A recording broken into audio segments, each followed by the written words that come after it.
All right, Dom, the floor is all yours. Alrighty, welcome to tonight's TCP podcast. This is a new segment that we've come up with, thanks to Kaneki, because this is all his idea. So why don't we give Kaneki all a huge thanks for that.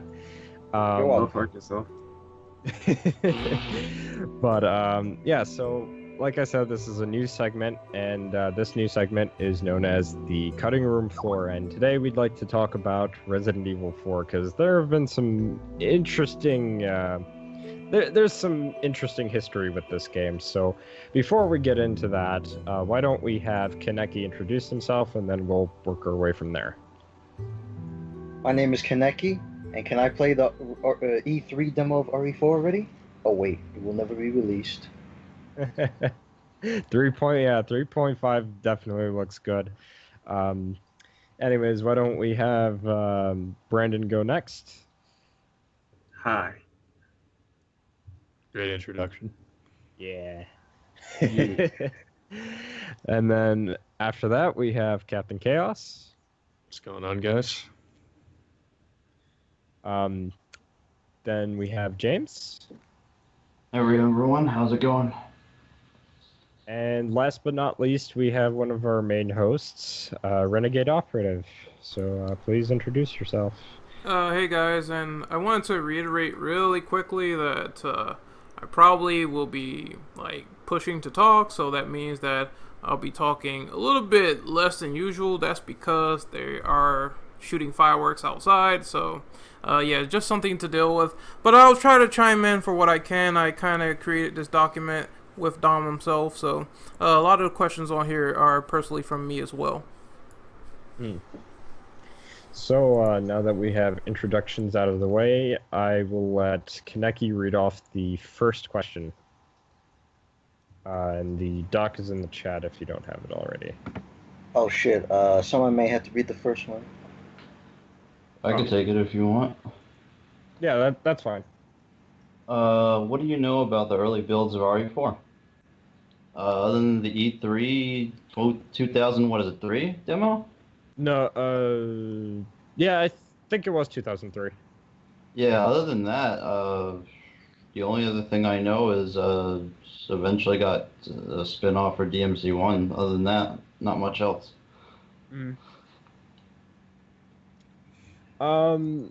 Yeah, same with James, but I know a little bit more than that.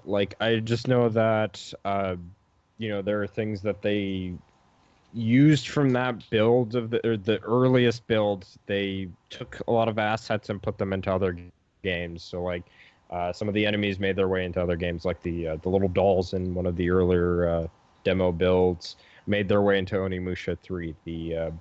The door seals made their way into Devil May Cry.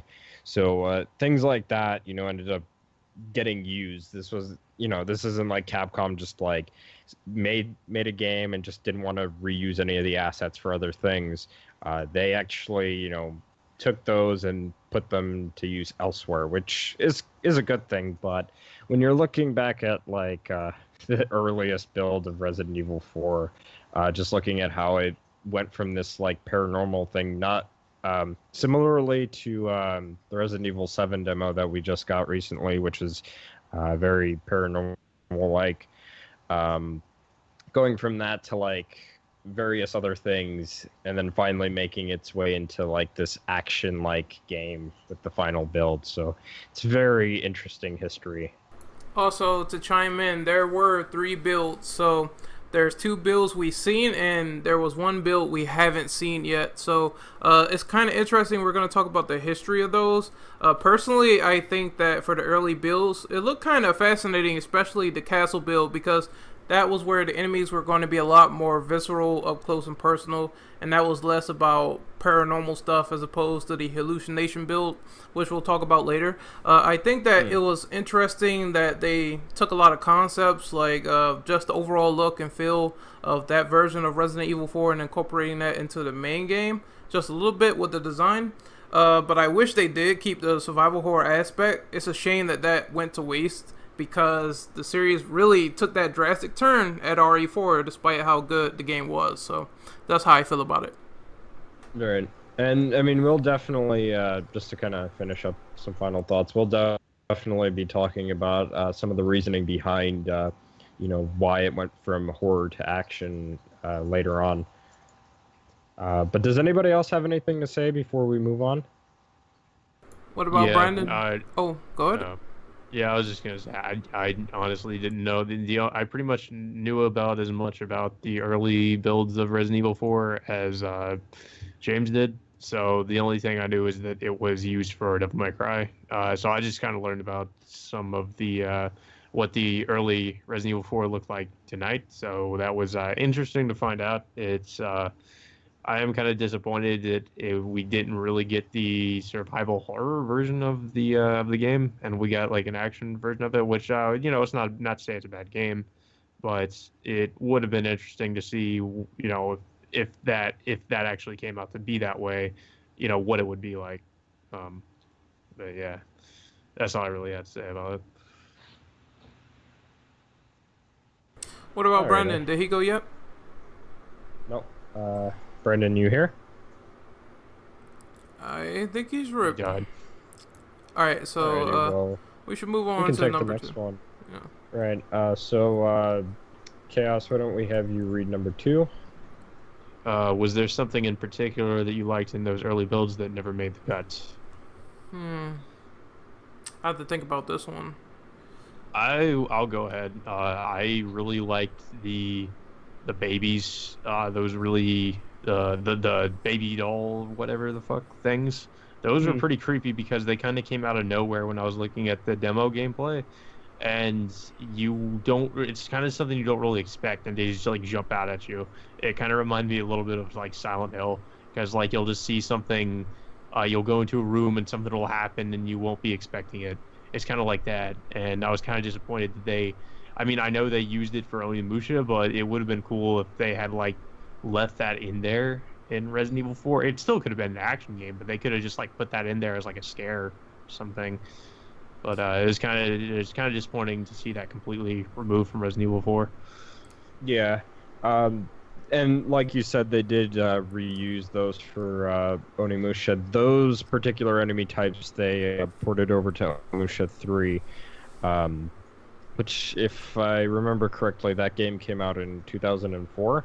So it was good to see them like reuse a lot of those assets and not throw them away, like I said earlier. So that's always nice. But like you said, it is kind of unfortunate that they kind of throw away things like that. As far as like the earlier builds are concerned, I really wish they would have kept like the survival horror aspect from RE4. Although I do think that the gameplay was kind of interesting. I'm not sure how that would work, but it basically played like if anybody knows what Cold Fear plays like, it had fixed camera angles, and then when you started to aim your weapon, it would go into a over-the-shoulder third-person camera angle. I definitely think that would have been interesting to play around with, but would it have worked? Who knows? That is something I would have liked to have seen, though.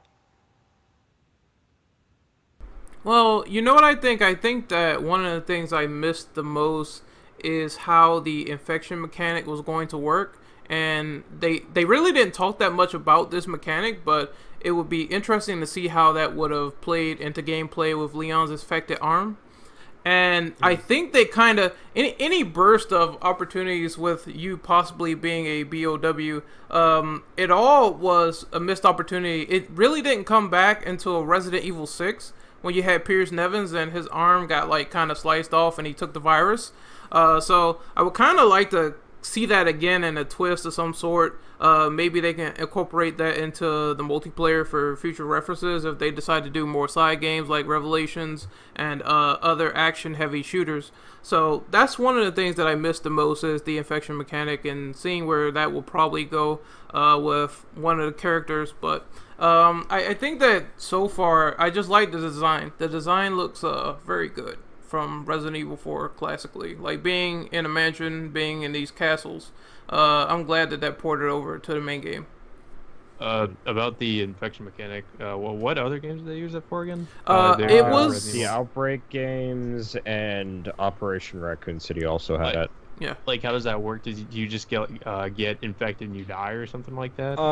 In the Outbreak games, the whole health system revolved around the infection mechanics. So basically, you had a countdown meter, right?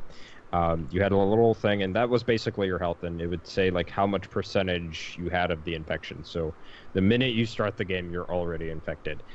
So you have a certain amount of... Yeah, you're basically on a timer, but there's a catch. Every time you take damage from one of the enemies, the counter increases. You can stop or at least slow down, in some cases, the infection counter just a little bit. But it's not like foolproof. It's just something that you would do to kind of give yourself some more time if you were really like injured or close to dying. In Operation Raccoon City, what would happen is you would get infected, the screen would turn blue, and your health would start. Blue. Yeah. the less health you have, the more blue your screen would get. And then you turn into a zombie. Yeah, and your health starts kind of down, and then you become a Crimson Head, actually, more or less. Yeah, I was gonna say that. You actually just turned into a stupid Crimson Head. That sounds a lot like this other game I've played before. It's called Extermination, and in that game you can get infected. And it works the same. I think that works the same way, because you get infected and you have, like, I don't know if it's a little infection bar, but you have to go to one of these rooms that has the antidote. So you have to get the antidote as quickly as possible, because otherwise you'll die from the infection.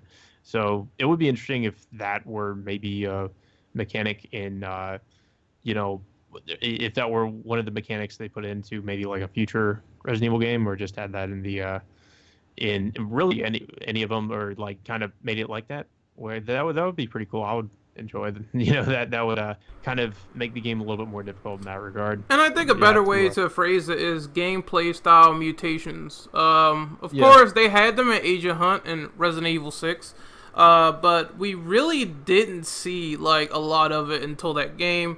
So I'm just saying, for side games, they could possibly bring that back, since they're going in a new direction with 7. Mm-hmm. Right. What was I trying to think of? I think they were saying that as far as like not necessarily the infection, but as far as like how the game was going through, that Leon being infected was supposed to like cause him to hallucinate, along with like the gas, which we'll talk about the gas portion in the next question, actually. But that would have been, like you guys were saying, it would have been really interesting to see how that would have played out. But I'm done talking about this. Does anybody else want to go before we move on to the next question? I think I got my opinion across. Nope. Nothing here. Alright, so we should move on to question number 3. Who wants to read it? I'll do. Alright. One of the concepts of Resident Evil 4 was to have players explore the origins of the progenitor virus. Sorry if I pronounce it wrong. No, you got it right. Alright. This led into a feature that has Leon hallucinate from a gas form of a virus, which would make him see paranormal-like enemies. What do you think of this concept? It's alright, I guess. It's kind of weird, man. I don't... For the hallucinations, I'm kind of like on the side of James and Dom. I think it'd be kind of weird to see something like that happen in RE. At the same time, though, I guess you could say anything's possible considering what they did with this series. So I don't know. I wouldn't be surprised if there was a monster that sort of gave people migraines or headaches or stuff like that. But as opposed to just seeing like ghosts and spectral figures and stuff like that that's not there, I think that's a little bit more Silent Hill psychological horror territory than Resident Evil.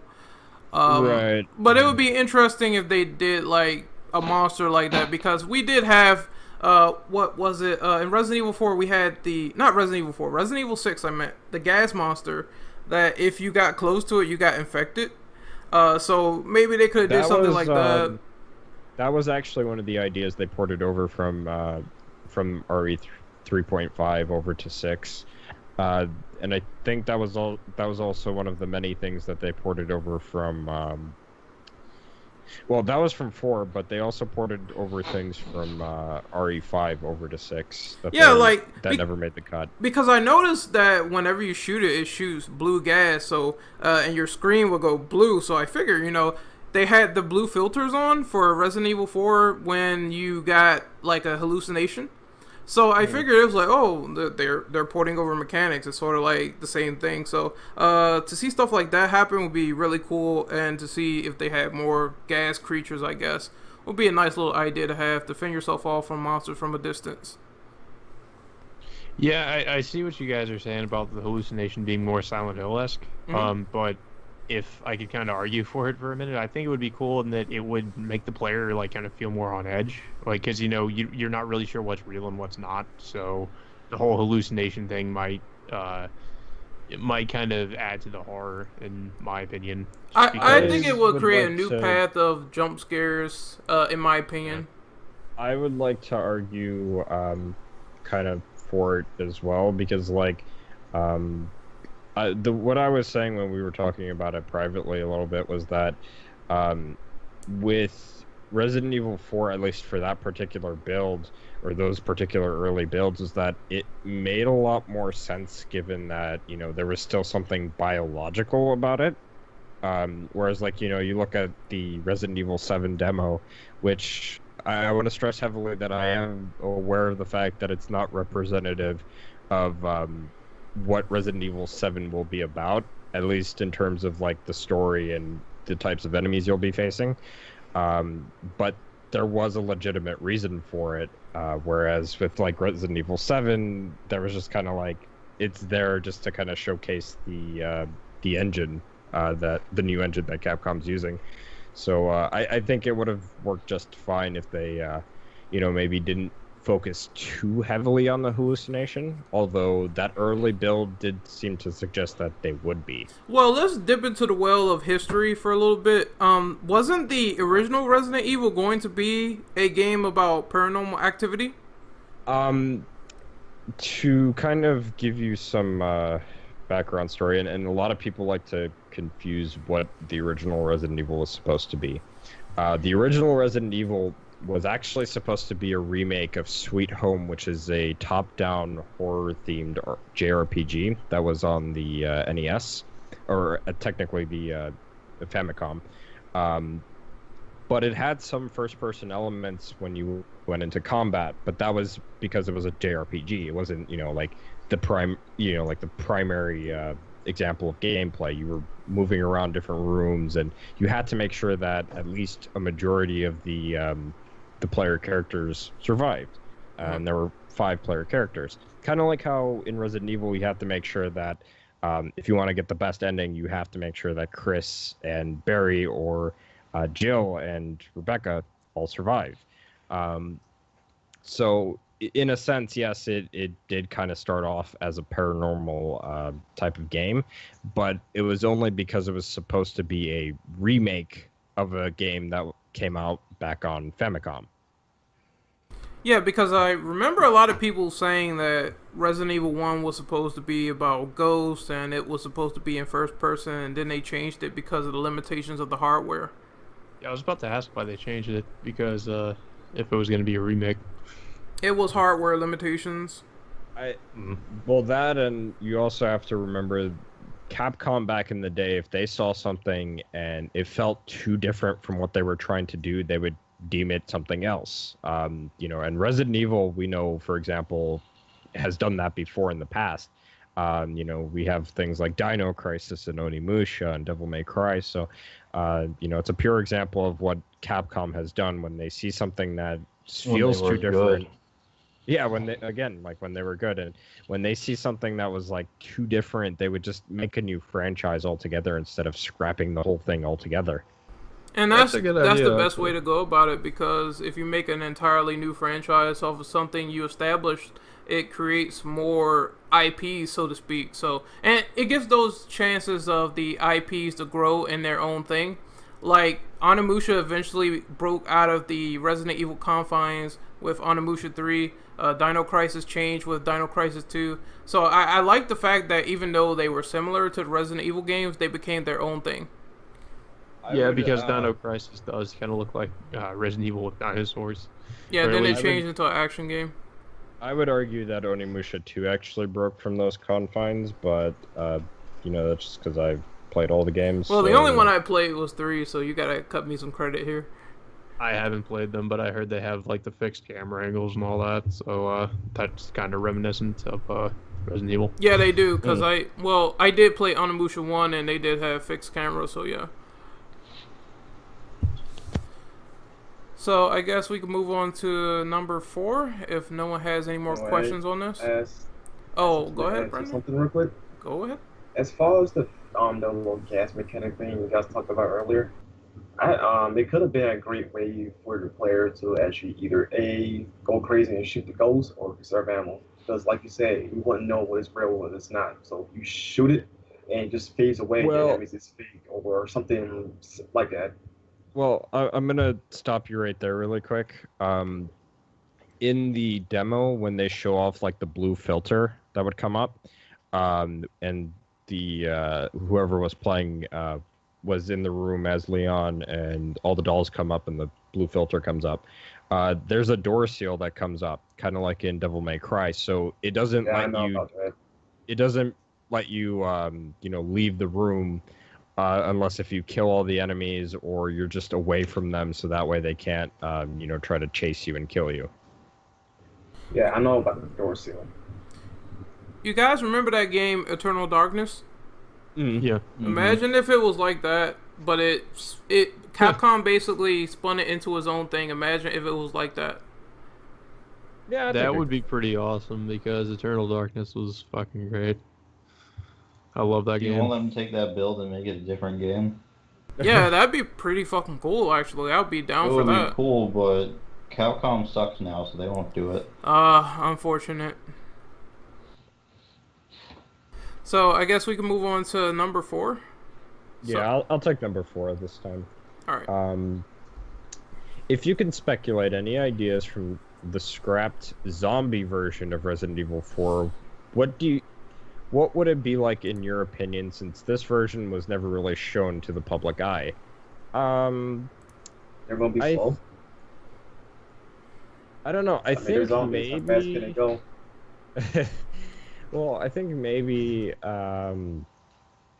because Resident Evil 5 was actually supposed to have zombies. I think they were actually going to do the C virus in that game originally. And, they were going to be doing like acrobatics and they were just going to be a lot faster.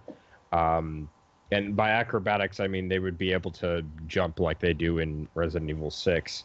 But I think that maybe they would have been faster, but they also would have maybe been a little bit more like Lisa Trevor in the Resident Evil remake, because it was supposed to be a game about, discovering the progenitor virus origins. So I think that would have made a little bit more sense if they kind of maybe acted or sounded similar to that particular monster. No. Go ahead. It's too bad that you guys didn't see Dead Rising, the new one that came out movie, because what Dom said kind of actually happened in the movie. You did. Yeah, involving the whole virus. Something like that did happen in the movie though, but I'm not gonna spoil it.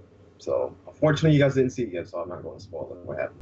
I'm going to say that I think it would be very interesting if they took that version. And you guys seen the horror movie remake of Dawn of the Dead, right? Yeah. Where the zombies, know. yeah, the I'm gonna zombies get break. shot for that. Yeah, I'm just gonna say they break tradition and they start running. So, considering how Resident Evil 4 is a fast-paced game, how about having the zombies run, making headshots harder, stuff like that? So Left 4 Dead zombies. Yeah, something like I that. would like to argue that, technically speaking, they had faster moving zombies as, they had faster moving zombies, or technically the Crimson Heads were faster moving zombies in the Resident Evil remake. So, it's, something that they could possibly do. Yeah, but it just takes really- them they have to go through that regeneration process, so they have to go through that, and I would just say maybe put them running right out of the gate. That would be pretty creepy, or like it can make you panic very fast because you got to deal with all these zombies all over you running, and you don't know what to do. So I think that if people thought that the games were going to be too easy, then they could simply say, oh, well, I can't headshot him that easily because there's more enemies on the screen to deal with. So that's what I think it should be, really. It should have been like this fast-paced horror game if they were going to do the whole third-person over-the-shoulder camera. Right. What do you think, James? Scrap zombie version of RE4. And they were supposed to be fast and shit? Well, no, that was just me making suggestions, throwing ideas as to what it could have been. Oh, they didn't give any details in that there were supposed to be zombies? Yes, that's all they said. Is it was supposed to be zombies in that version, but we never seen that version shown to the public eye. So it's basically that's the mystery build. Yeah, it's you speculating what it could have been and what ideas you would have implemented into them. I think they might have still kept them as fast as the Ganado villagers. At least in my opinion, if they're keeping it like how it is in the classic games, aren't all the zombies really slow too? They are, If I'm not but mistaken. the problem with the Ganado is they use guns, and seeing zombies use guns is kind of ridiculous to me. I think if they were gonna go with that zombie build, there'd be no guns. They would just use pitchforks and tools and things like that. I think that would have been cool. Then in Resident Evil 6, they kind of had weapons in their hands, and They had axes and pitchforks. Yeah, and the whole explanation was that they basically died with those weapons in their hands.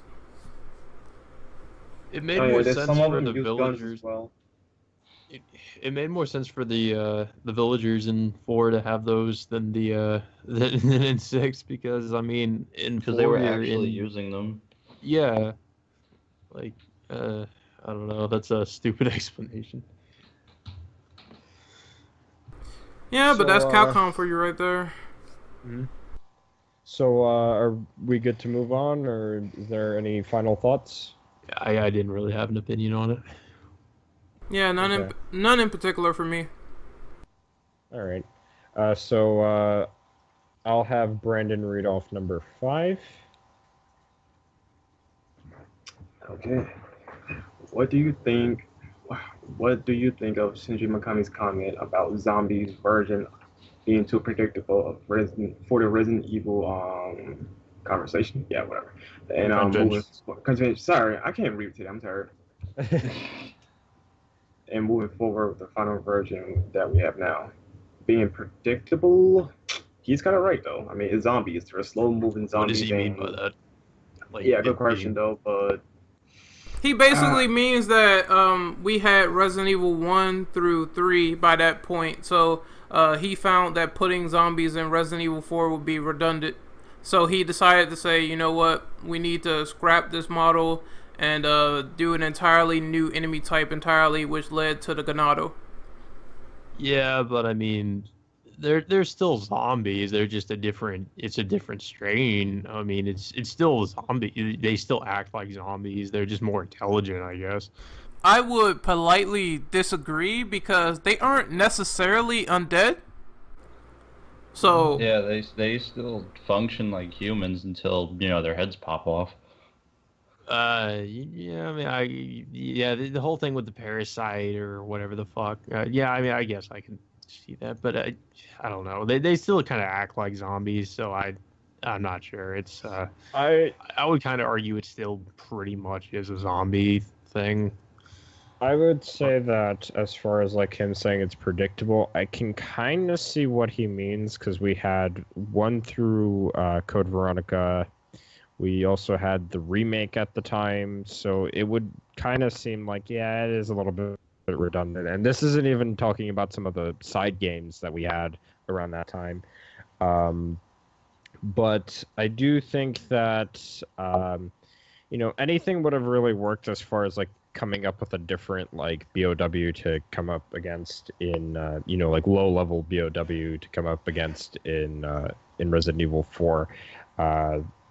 Was the Ganado a good way to go? I'm kind of 50-50 on it, because on the one hand I really love Resident Evil 4, but on the other hand, I'm sure they could have came up with something even better, and something that would have scared the living piss out of people the first time they were playing RE4. All right, so Yeah. Are we done with this question, or are we gonna move on to the next one? I was trying to think of something to add, but yeah, nothing here.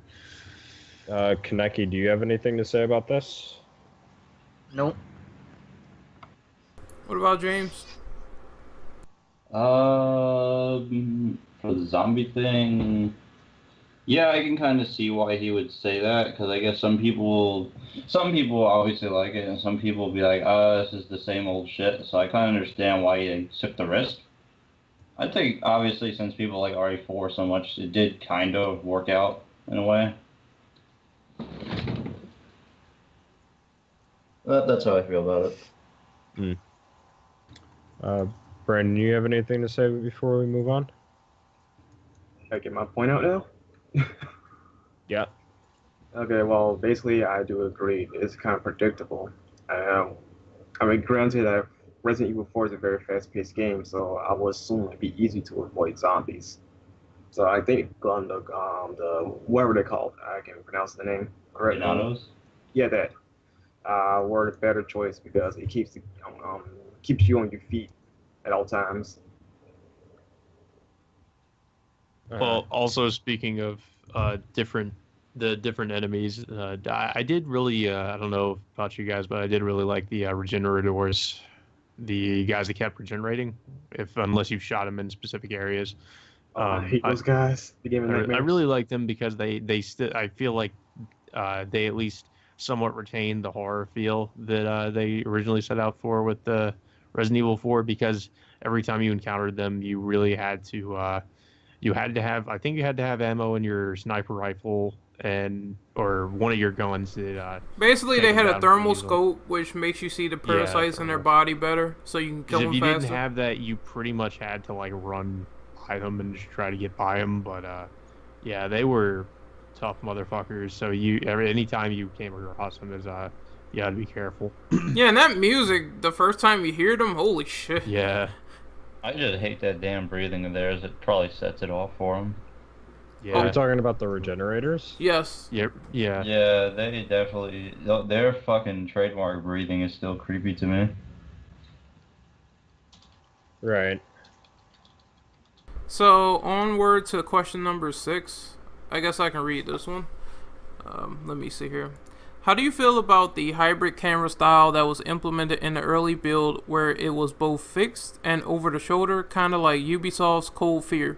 What is your take on the blue filter and door seals that will pop up when enemies were present? I had to think on this one too, so Dom, could you take this one?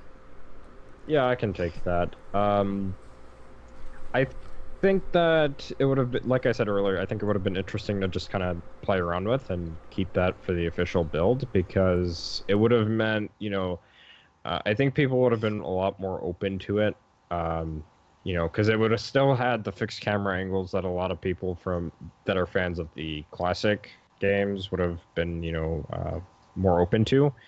But it would also mean that there's a new gameplay style that they could potentially play around with, instead of just doing that like major shift like they did with 4. The way that they did it in the official build kind of split the fan base. And some may argue, well, that's kind of the fan base's fault. I would argue that it's more or less Capcom's fault, because they kind of, they say what goes and what doesn't in every game. So, that said, I think that it would have been interesting to just keep it in and just play around with it and see what people prefer.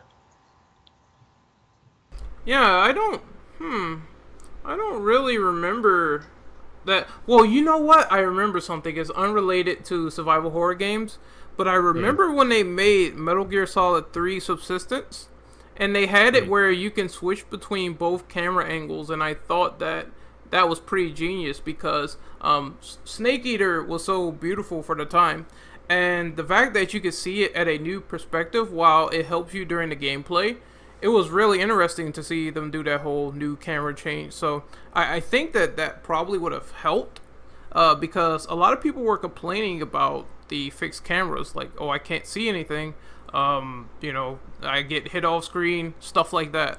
So to go to a perspective that gives you more freedom to aim, I think it would have been a lot more interesting if they did that. Not to say what they implemented was bad, because I do like the over-the-shoulder in Resident Evil 4 in the final build, but I think that it certainly wouldn't have hurt the gameplay if they kept it like fixed camera angles, tank controls, and you put in this new perspective of being able to see and pinpoint your enemies properly.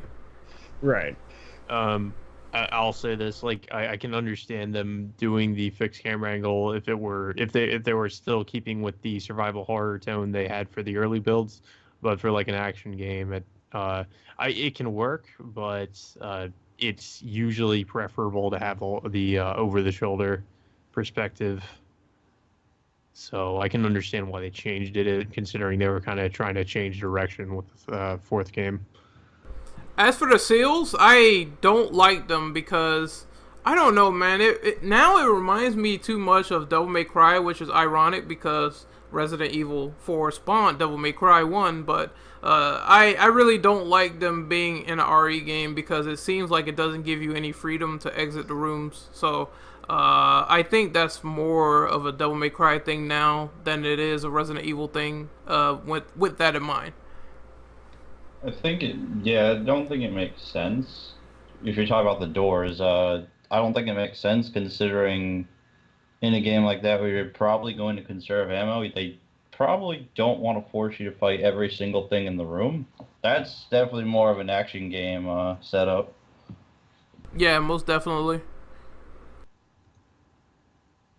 So, any more questions on question 6? Apparently not. Where's Brendan? Dead. When is Leon? Meh. I got a question. When is Leon gonna have double trigger Kappa? Oh my God, no. That's called Devil May Cry. You should probably play it. Yeah, I have. It's called Devil May Cry 4 Special Edition. But have you played?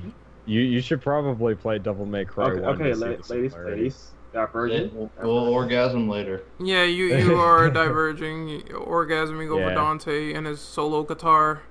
So I apologize. Don't orgasm over Dante.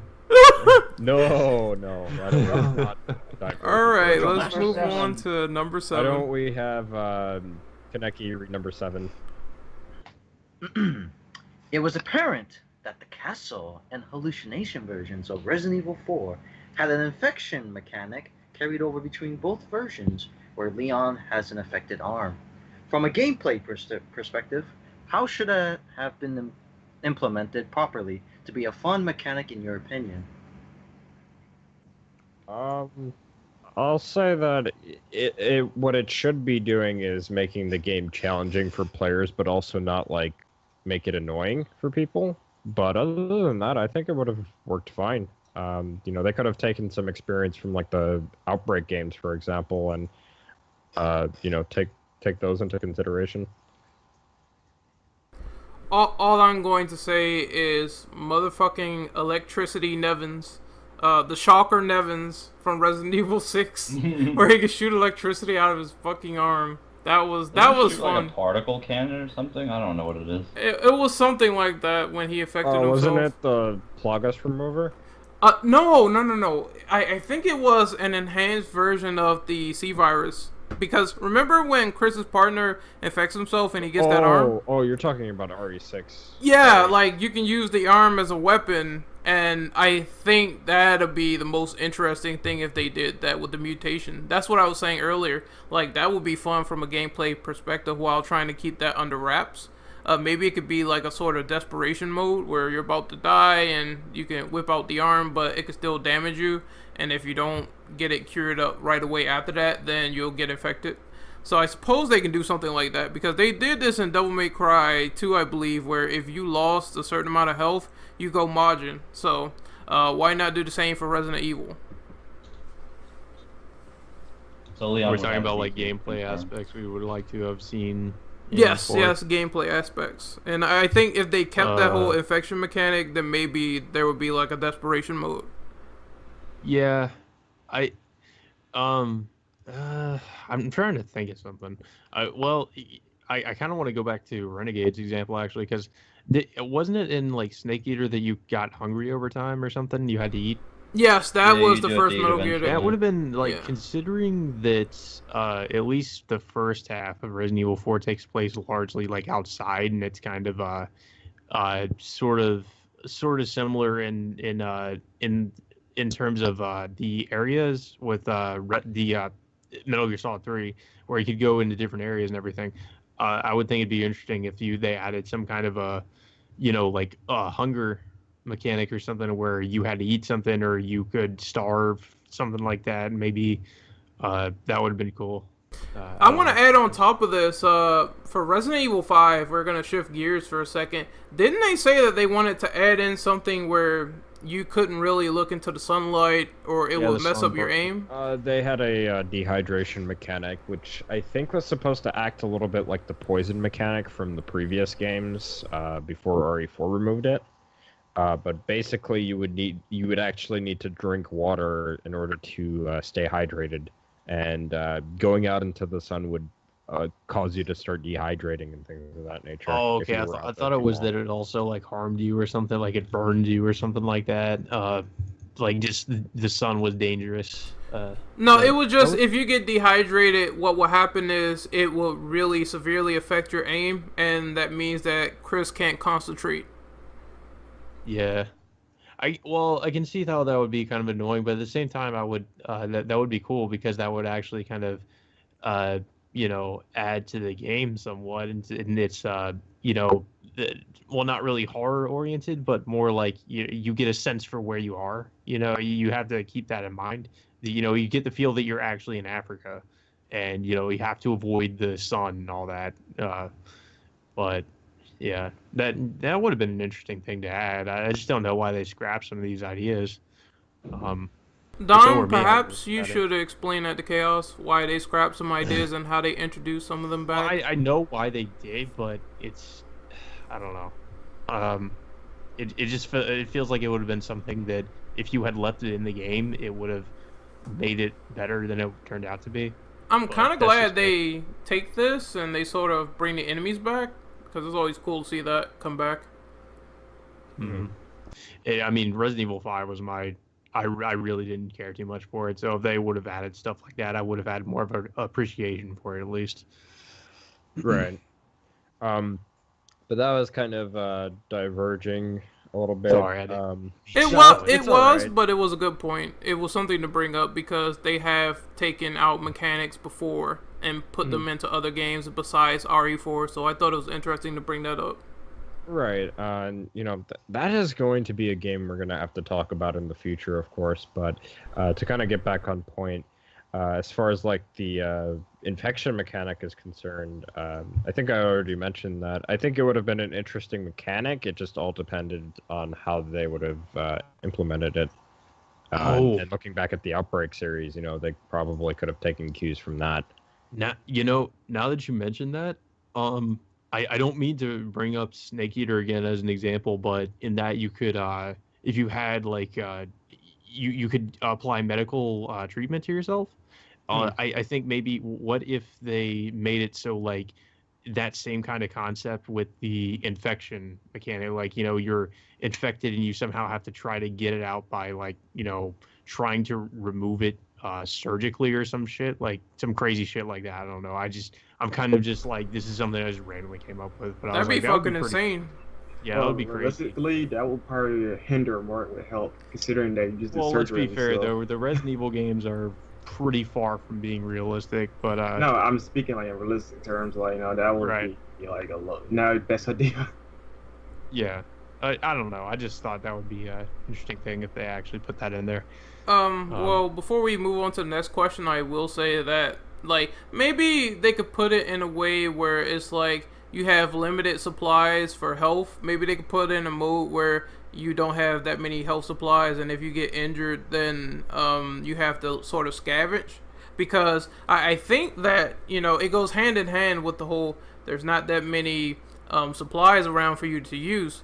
So maybe they could put in a mechanic where if you get hurt, it'll really hurt your character, and you can bandage them up and see the progress in real time, as opposed to just putting this can of first aid spray in your face and being all normal the next second. Mm-hmm. You mean air freshener? Well, yeah, whatever. Get that herb. Take that herb. Anyway, I'm gonna have James read off number 8 because I do think we're kind of, taking too long with this one. So, yeah. So number 8. Even though the stylish version developed into DMC1, is there still anything with a radical design that you would like them to see and implement into RE4 from Kamiya's version or vision, whether it be from a design factor or a gameplay mechanic that would have been warped to fit Resident Evil? I don't really have much of a comment at the moment on it, so I'll let you guys go first.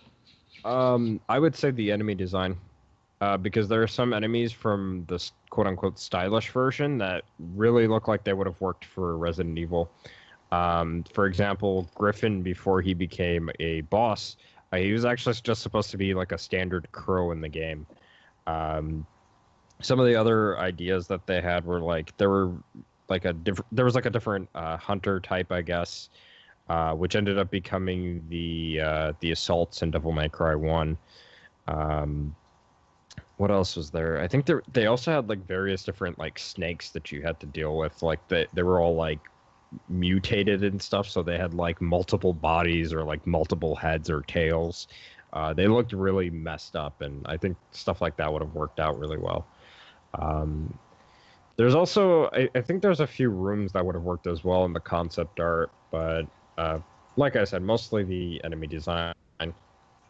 Remember the assaults in DMC4 that had the plants strewn to them?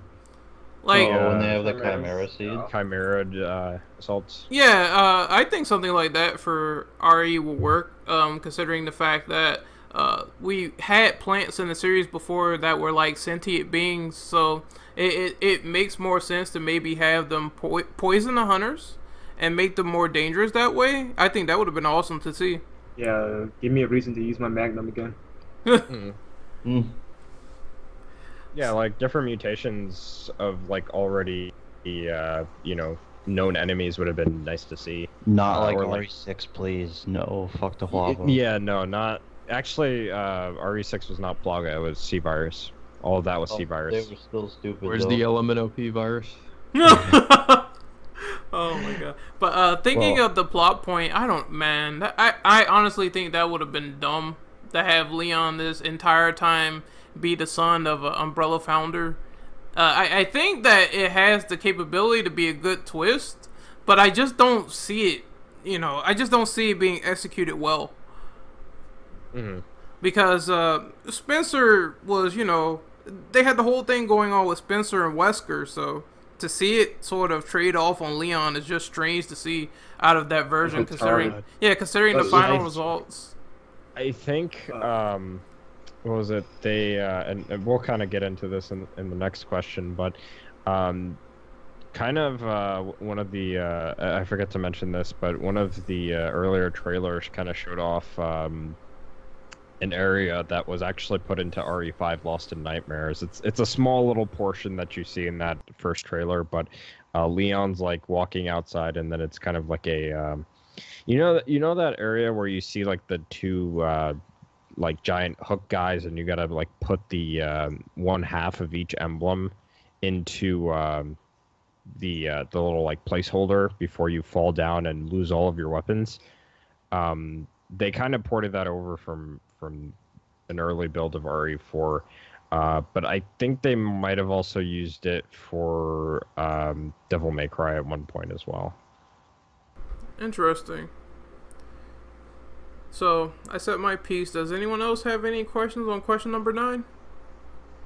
Any more questions on question number 9? Yeah, I do. Good. Well, as far as him, Leon being Oswald's son, that's probably one of the stupidest idea I ever heard, honestly. It wouldn't make sense considering, at least Oswald keeps his quote unquote family at least close, as far as I'm understanding. It's not the Wesker family, but that's a different story.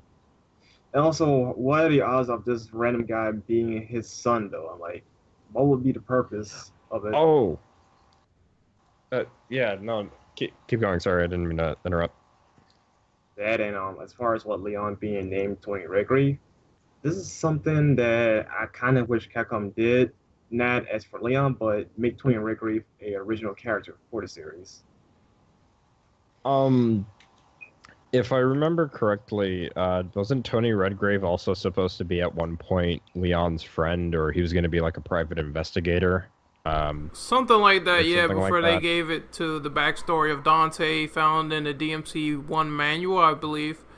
Right. Are you talking the Hispanic guy? What's his name? No, they never showed him, I think.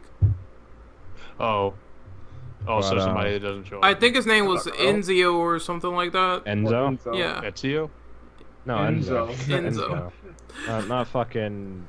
Not that assassin guy that goes around just fucking feudal Italy, assassinating people and banging women behind his girlfriend's back. But yeah, and anyway, yeah.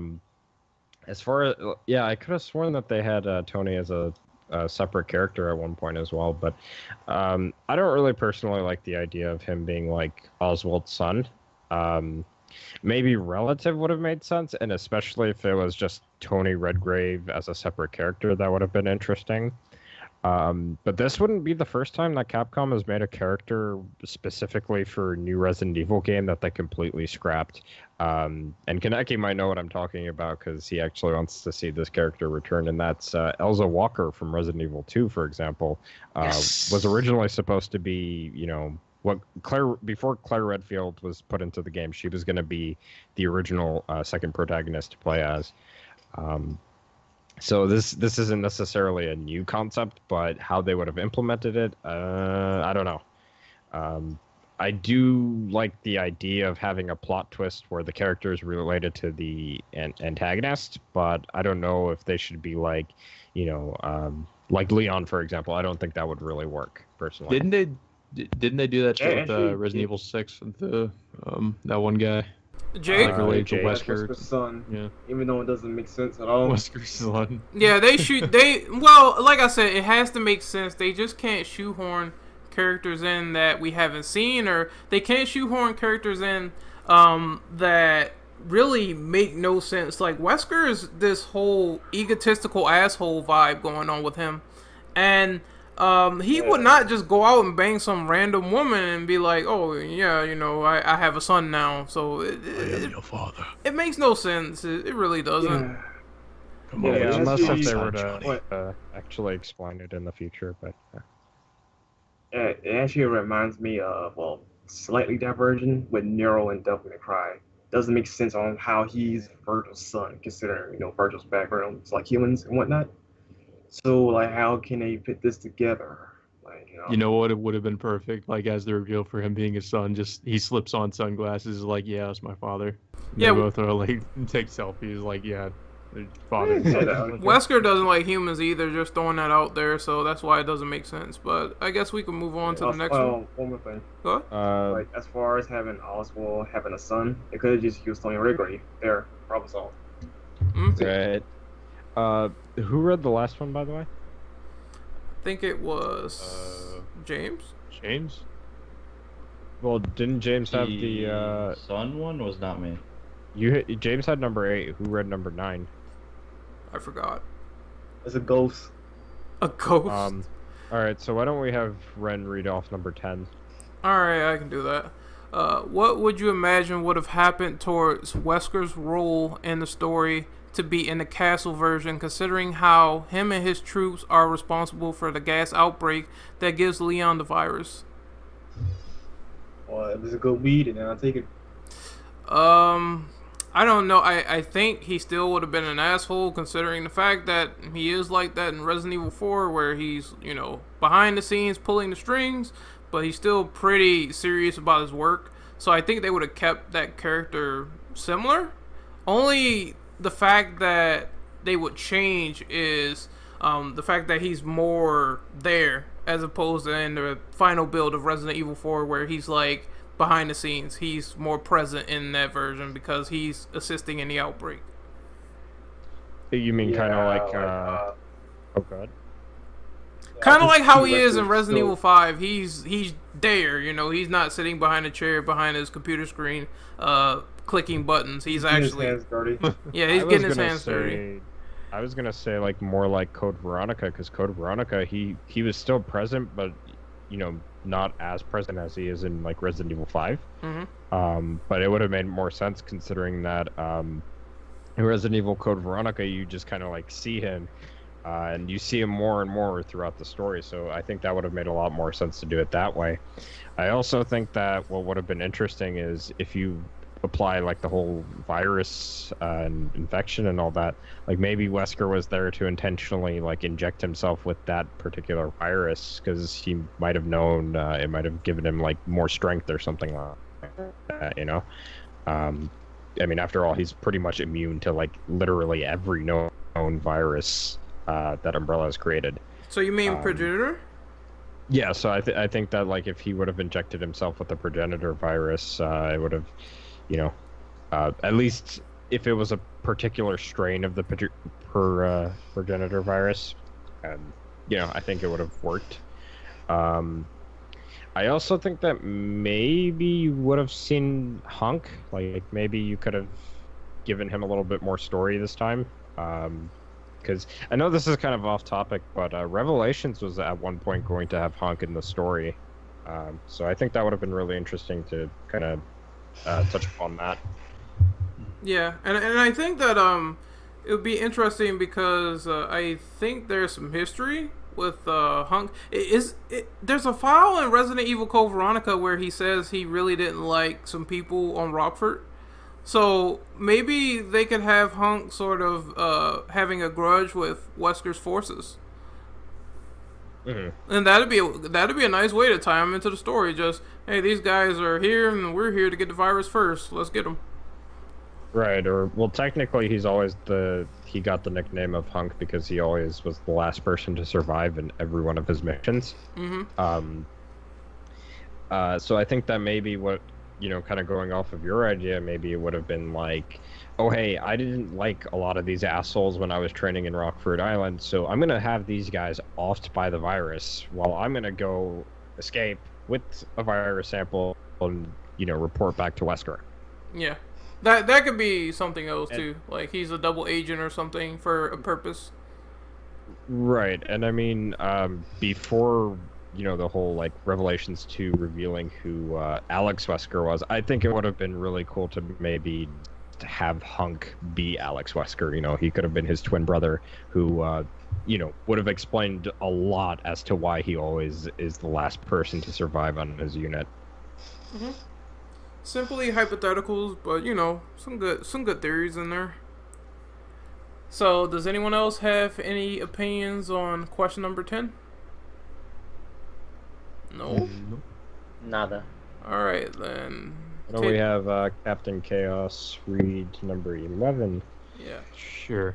Are there any enemies from early builds / versions you feel that should have carried over into the official build of the game? I think I already mentioned what mine were. I'm gonna be right back, but maybe like Brandon or Ren or even Kaneki should take this really quick. I could carry on. I think that maybe they should have carried over the flashlight mechanic because it probably would have gave an opportunity to create some good scares. And I think something else they should have ported over was maybe the Hookman. Because he's an enemy in the beta builds that sort of is in Leon's hallucinations, but I think they could have made him interesting with the weapon he wields. He probably could have had some of the same memorable moments as the Regenerator from Resident Evil 4, where he attacks you with the hooks, He's hard to kill, and he's basically a pain in the ass. Hookman just looks like one of those farmers that have the A farmer. hatchet, or the villager, the guys that have the hatchets or whatever. I think coming towards you with the axe. I think in this sense, though, it should have been a special enemy because there's a lot of those in Resident Evil 4 as it stands now, so it really doesn't hurt to add in one more, but he's a little bit more creepy. So they could put some creepy values behind it where he has, like, maybe a biological infection. If you shoot his mask off, he's a lot stronger. Things like that would be pretty good to see. Yeah. So, does anyone else have any opinions on question number 11 before we move on? As far as bringing enemies back, bring back the dogs. Why not? Shoot them up. I don't think we've really seen enough enemies in the beta build I mean, the only ones I saw from the demo were the babies and the Hookman. Yeah, and they kind of had the tentacle creature from the castle wasn't there version. something in the first trailer with the No. It was the fog trailer. They had more of the gas shown off. They were really trying to make a point with that. And I thought it was like some tentacle monster thing came after me. Well, there were some like Ouroboros tentacles coming out of it. So I think that would have been really interesting to see. I also think that the Hook guy would have been pretty cool to see as well, but only if he wasn't like a paranormal thing. Like, I think it would have been really cool to see like an actual living one. That might not use the hook, or maybe the hook is like attached to its arm or whatever. That would have been pretty like interesting to see, because I think you do see him again in one of the trailers. He's like walking through across like. In another room, you see him in a glass window or whatever, and he's just walking across the room, right? Well, but there's no like blue filter like you would see when you're actually facing him. Dom, you stole my speculation. Yeah, like I said, they just kind of look like one of the standard villager enemies. It's like you look like almost like a prototype for the villager enemies, the Hook guy. Right. But yeah, it would have been cool if there was like a really tough enemy like that. But maybe he wasn't a ghost. It's just like he had some deformity or something like that with a hook hand. That would have been pretty cool. Pretty creepy. Fun fact. Dom, you know they said that for the Ouroboros creature that they showed in the Fog trailer, they said that they had issues putting him into the game, and now if you look back at Resident Evil 5 again, they implemented that creature back. So it's kind of, it's kind was of. he the first boss? I think he was. Yeah, it's kind of funny how the progression goes from there, because they couldn't implement him in that version, but they could implement him in Resident Evil 5. Yeah, I think it also had to do with just they had a more powerful build of MT framework at the time as well. Yeah. Is RE4 MT framework or not? Yeah, it's one of the It's one of the many games to use MT framework, but it's a very early build of MT framework, if I'm not mistaken. By the time, Veronica is also MT frameworks, so it could have been like the first version of MT frameworks before around Democrat 4 and whatnot came out. Right. That's awesome. I was actually going to lead up into that, because Devil May Cry 4, that was a more updated version of MT framework, so that's probably why they were able to do something like that with Resident Evil 5. All right. So I think we've covered this topic long enough, so why don't we have Brandon read off number 12, and then I'll read off number 13 after that's done. Okay, early on, Capcom has shown the game to be very claustrophobic. I think I said it right, I don't care. But with the official build, the game is very open. What do you think it could have led to this change? I think that's mostly because they wanted to make I think it contributes to the fact they wanted to make change direction and make a different kind of game than a survival horror game, because the first Resident Evil was very claustrophobic. Well, most of it was very claustrophobic because it took place in the narrow hallways and everything.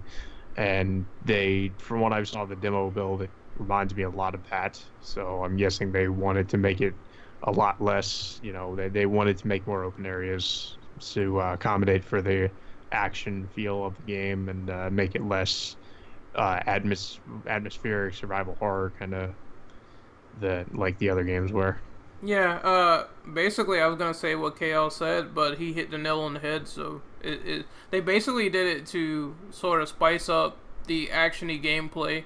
And you can't do all that crazy stuff in Resident Evil 4, like flipping over lasers and kicking enemies and suplexing people and confined spaces without it looking weird. And they have to worry about stuff like clipping and things of that nature. So I think they opened the game up so you can have a lot more variety with the weapons and the actions you were presented.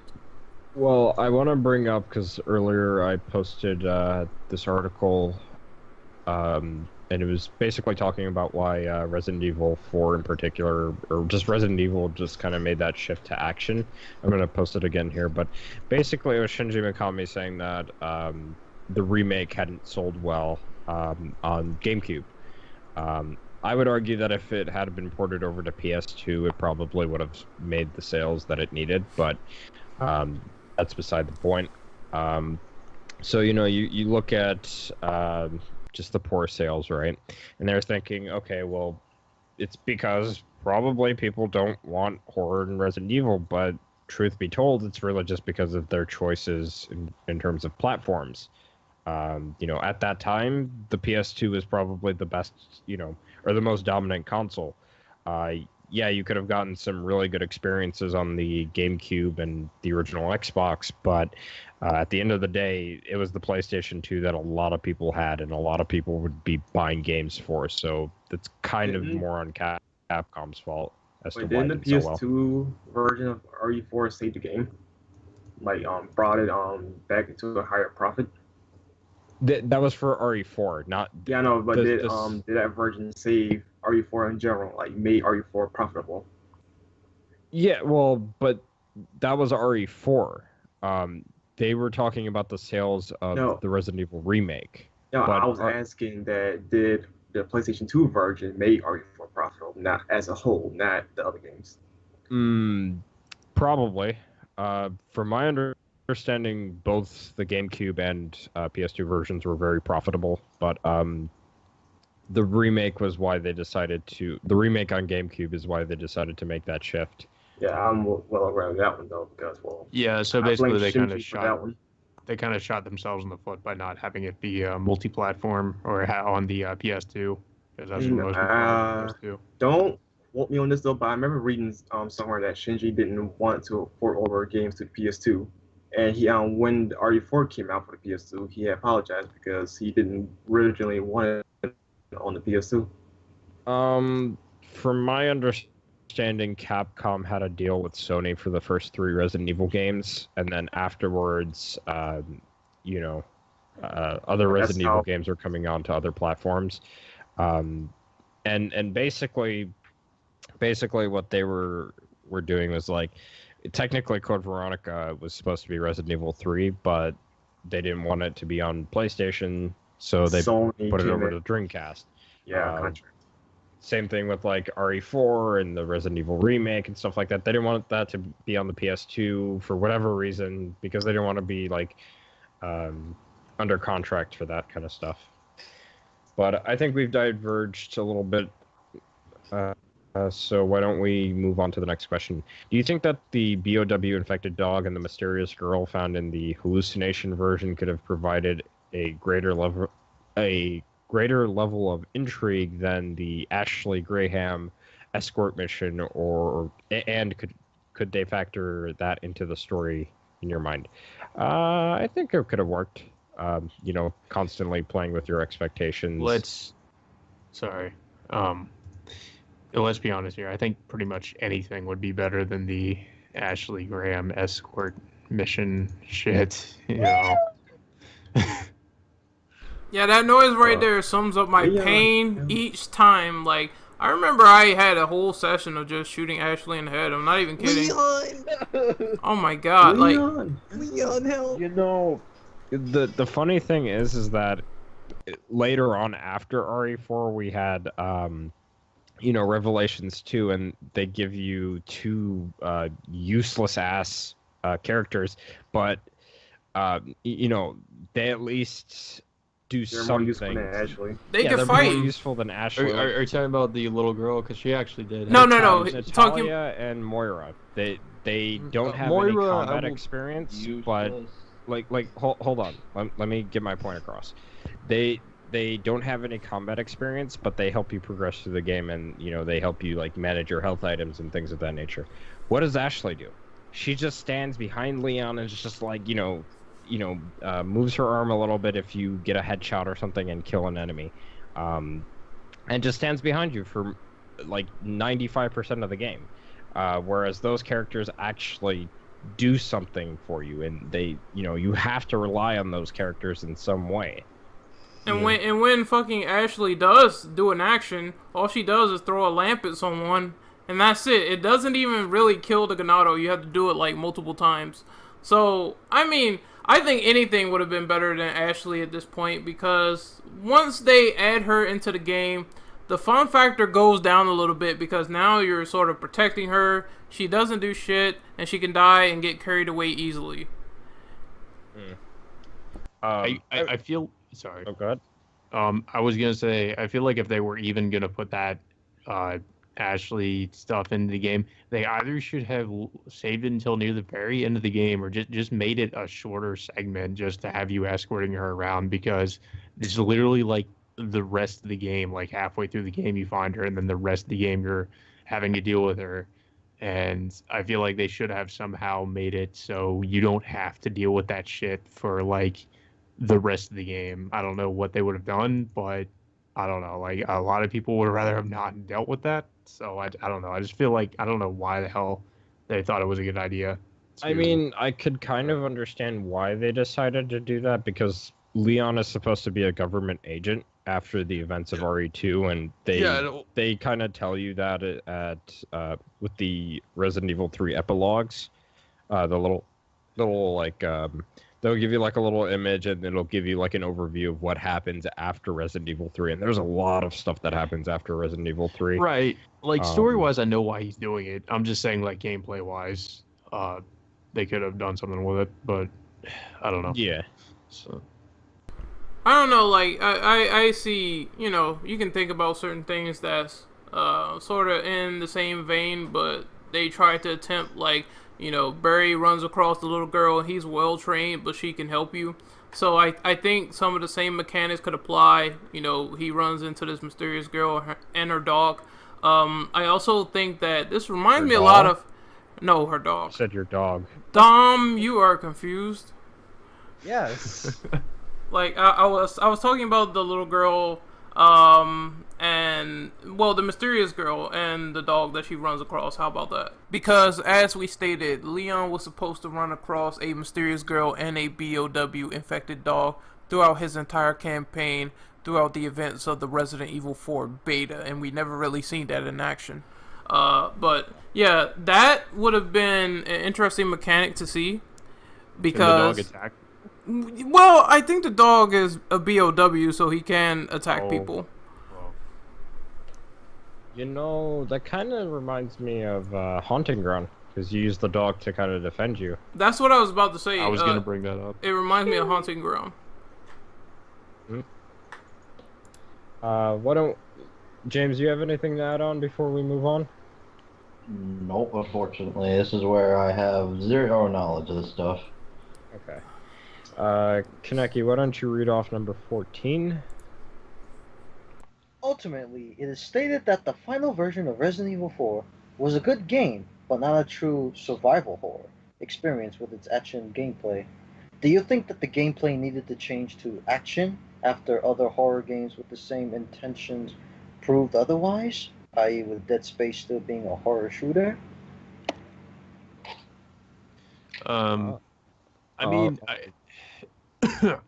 You guys can go ahead. Oh, no. I'm sorry. I didn't mean to interrupt. Go ahead. I mean, I understand that they wanted to go a different route with the Resident Evil 4. They mostly succeeded with, it turned out pretty well, but it's just, you see what it could have been if it were survival horror.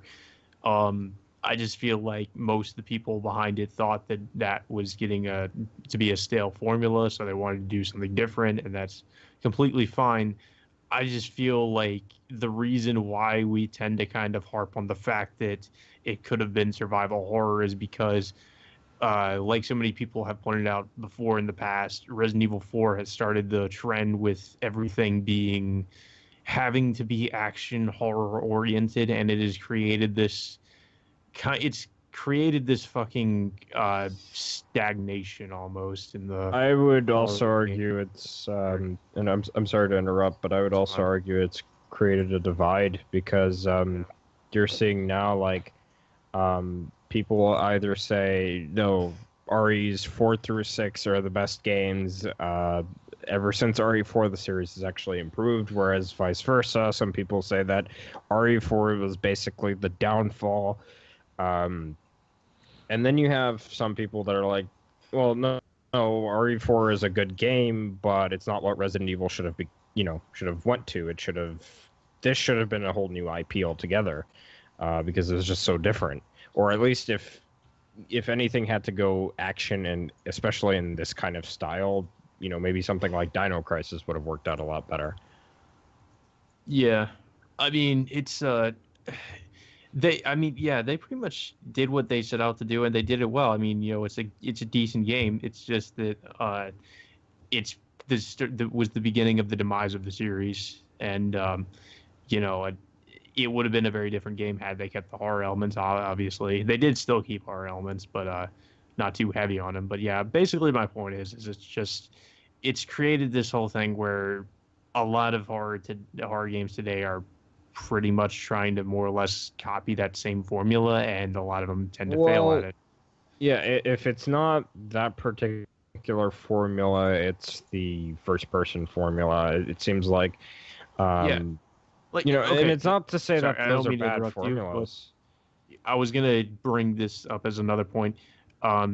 It seems like anything like Amnesia, for example, it was another game that took the first-person horror aspect and did it very well. But then we have 1,000 clones of that same thing that are trying to do the same exact gameplay mechanics, but they don't seem to recognize what made the original game so great, and they just try to be a hollow shell of that almost.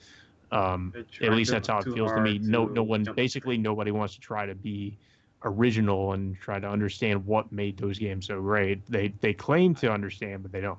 So right. I'd also like to add on to that really quick before Brandon goes that when it comes to like doing something, it doesn't necessarily have to be original, but like if you're if you're gonna do something, at least do something that's different that hasn't been done before in that particular style that stands out, or at least when it comes to first person, don't follow that trend, because that's just a trend that's been oversaturated in my opinion. But I'm not going to get into that because I know people are tired of hearing me talk about why I don't like first person horror games. So yeah, I think we could move on to the next one. Okay. Ren, why don't you read off number 15? Let me see. Do you think the addition of Los Plagas and the removal of the progenitor virus was a good idea? I don't know. I would say that enemy is definitely creepy in a sense, because it sort of takes away the tradition of headshots, where if you try to get a headshot on them, then you can wind up with a plaga that can eat off your head. So, I mean, yeah, it is very dangerous. But at the same time, I guess after you kill like your 1,000th plaga, it starts getting a bit too easy and predictable. So they're not the most unpredictable enemies, is what I'm trying to say. Like, there's those enemies that you have to change your strategy up all the time. You might see them in Dead Space. You might see them in later Resident Evil games. But for the Plagas in particular, I think I would have preferred something a lot more methodical in terms of how they're planned out. Because, like I said, you can handle them easily. Right. I would say what would have been nice is I don't think any of them should have been removed. I think that what should have happened is a mix of both. Like you should have seen both the progenitor virus and then you should have seen the Plagas. Like maybe the Plagas could have been like a very rare enemy that you would encounter, but it would still be in the game. Whereas the progenitor virus would be like the main forefront enemy that you would be seeing, since originally Resident Evil 4 was supposed to be about the origins of that virus. I hear a dog and some children. It's Wasn't the zombie virus the hallucination thing? Part of it. How would that work in an action game, though? No, we were just talking about just the removal of it in general. Not necessarily, on the official build or anything. I read that wrong. I agree with what Ren said, I guess. What was it? Trying to think, because the gas hallucination thing was just one aspect of it, but it wasn't going to be like a whole. That wasn't going to be like a whole thing, it was just going to be one aspect of it. But what do you think, Kaneki? I don't mind. Hold on. I mean, I can see why they wanted to do a different strain. But the whole what was it? What was it fucking called? The T virus. Yeah, like I mean, I guess I can see why they would do something else.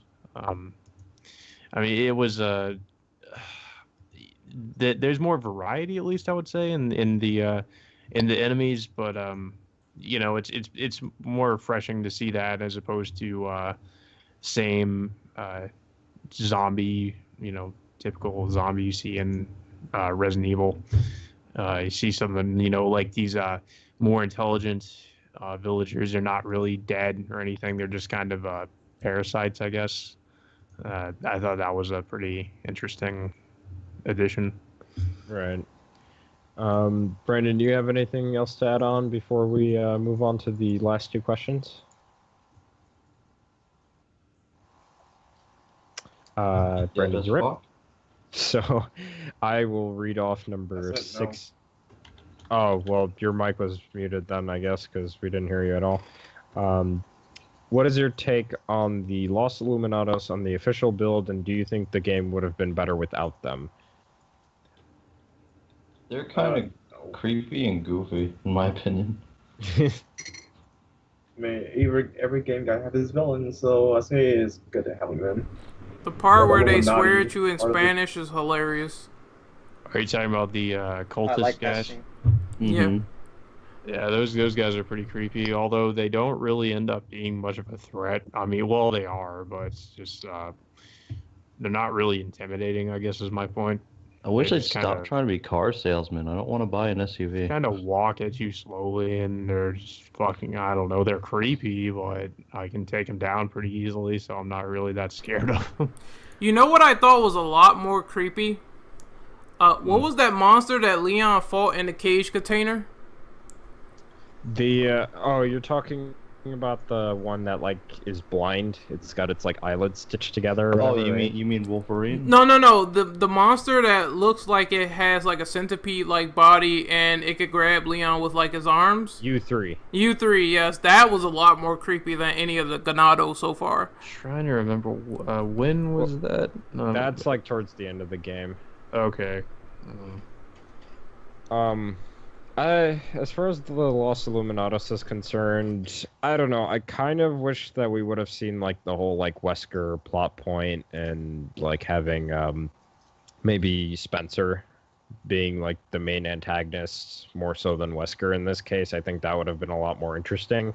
That's not to say that the loss of Illuminados is, necessarily like a bad thing when they put it in there, but I just would have liked that original plot point more. I mean, maybe they could have had it where, like, Spencer kind of like paid off the cult or whatever, and they're helping them with like the experiments and stuff like that, or something like that. That would have been a lot more interesting. I would say that it's I don't know. I think I would rather see Wesker than fucking Salazar. Or Salazar's what's kinda or weird. the little fucking midget Napoleon kid. Oh, you're talking about the midget? The guy that's not taller than fucking 6 feet worth of shit? This may come as a surprise, but I'm only 20. It's just so cheap. I mean, like Your right hand comes off?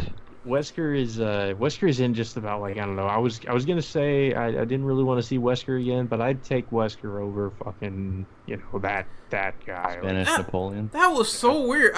Well, at least I could say to the effect of Mendez, he's a lot more physically intimidating.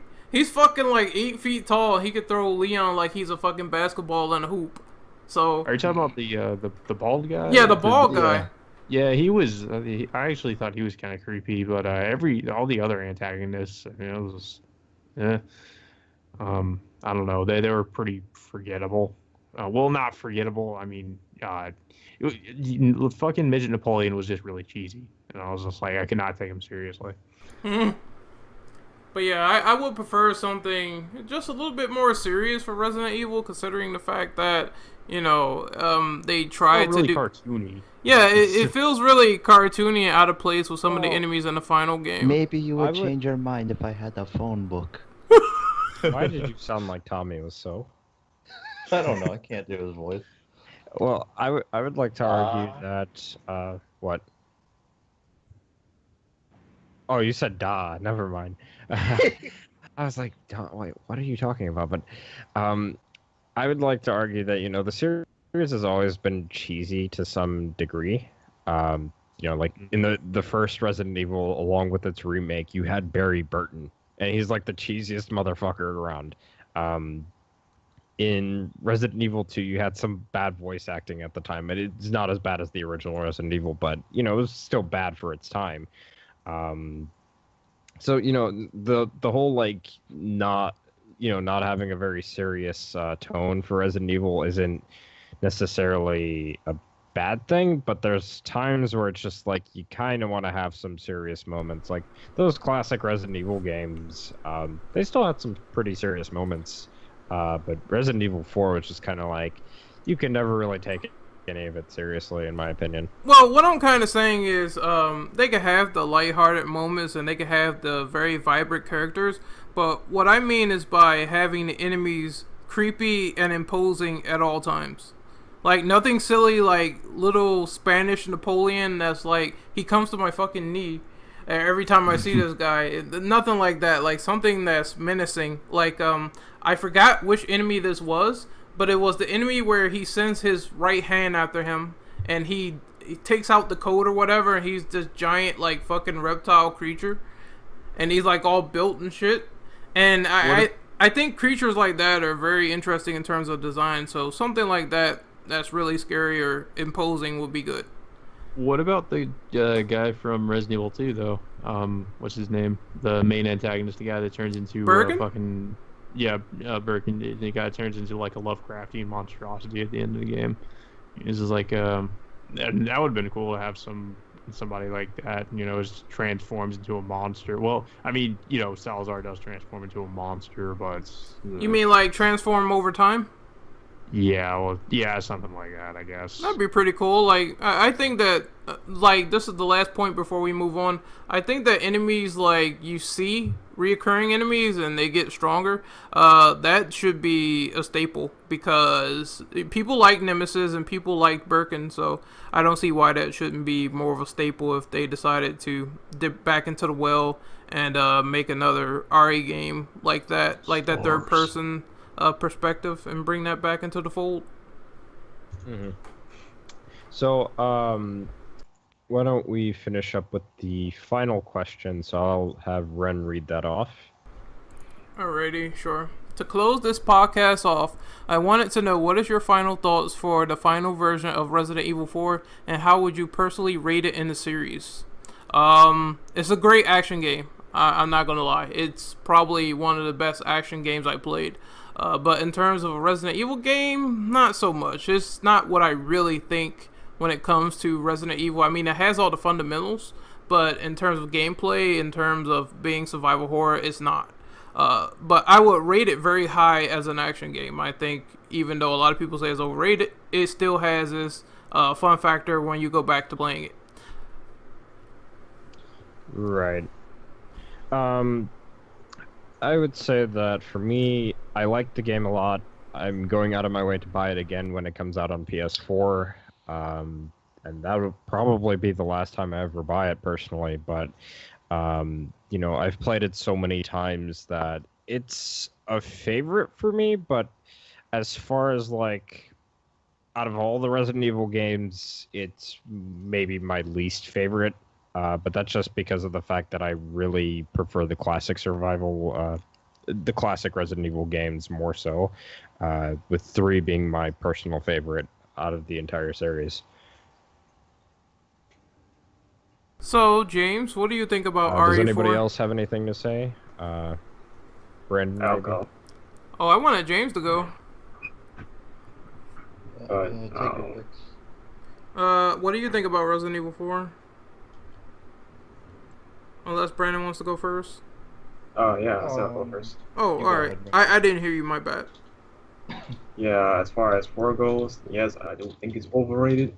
Overrated to high hell, but it's still a really good game. You know, I'd be happy to play at any given time. I still have fun with it, though. Despite me thinking it's overrated, doesn't mean it's a bad game. As for the series as a whole, I like it. You know, fun, goofy, a lot of ups and downs. You know, and especially in the first-person angle. You know, I love that angle. Best angle, confirmed. But yeah, that's it. Yeah, I mean, I like the game for what it is. It's a fun game. It's just not really like what we've come to expect from Resident Evil. At least people that played it after it was released, what they had come to expect from the game series. And I have not really played and beaten too many Resident Evil games. I played and beaten 0. And Revelations 2. I have played the original Resident Evil, have not beaten it, so it's hard to say where I'd really rank the game. I have played Resident Evil 5 too, so I would definitely rank it above 5. 5 is my least favorite, so I would say that it's probably somewhere definitely above 5. But definitely below 0 and all the other old school Resident. Well, no, it's better than Revelations 2. Let's say that. Yeah, it's a good game, good for what it is. Just not a good survival, not a survival horror game. I think it's a lot better than Revelations 2, definitely.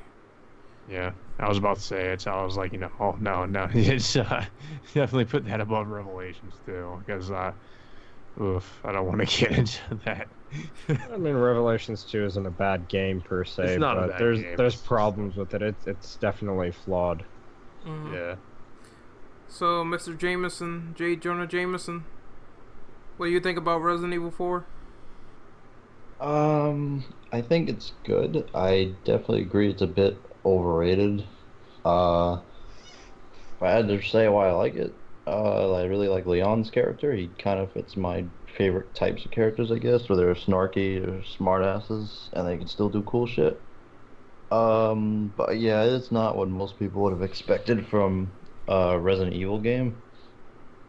But it's still better than a lot of other games I've come to see from Resident Evil nowadays, so I think it's pretty good.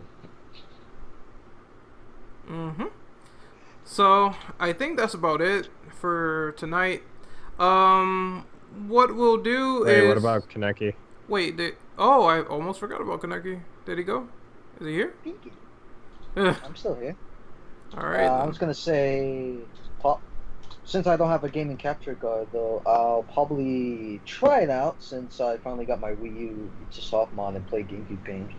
I'm gonna probably check out RE4. Oh, you're not gonna try it out on PS4? Well, I don't know if Reapers won't be a figure. Well, the PS4 version's only gonna be like $20 from my understanding, so and it's supposed to play like the PC version. Yep. All these different ports of the same game.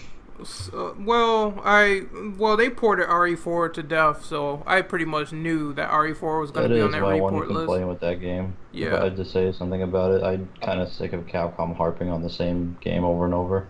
I mean, yeah, there's always that one game in a series though that tends to get like there's pretty overrated, and people will, the devs will continue to push so much until people are sick of it. But yeah, I think it's great, but it can be overrated, and I think that for the most part, it's just not a solid Resident Evil survival horror title. If you're thinking about survival horror, you probably won't get that out of Resident Evil 4, just saying. Or any of the Resident Evil games after that, except maybe, no, not even Revelations. Well, I would say that the Revelation series is closer to what Resident Evil should be. It's not perfect. Like I said, they're definitely flawed games, but, they're closer to what Resident Evil should be. Mm-hmm. Alright, so I guess we're going to wrap up, do outros right now. So, Mr. Brandon Williams, do your outro, please. Well, you can follow me on Twitter at ArcaneMagic504. You can catch me here at TCP and our other stuff we be doing, Bio Devils and other stuff. That's it. What about you, Chaos? You can find me at Twitter on Captain Chaos, and you can also find me on YouTube by the same name, although that is with a space in between Captain and Chaos.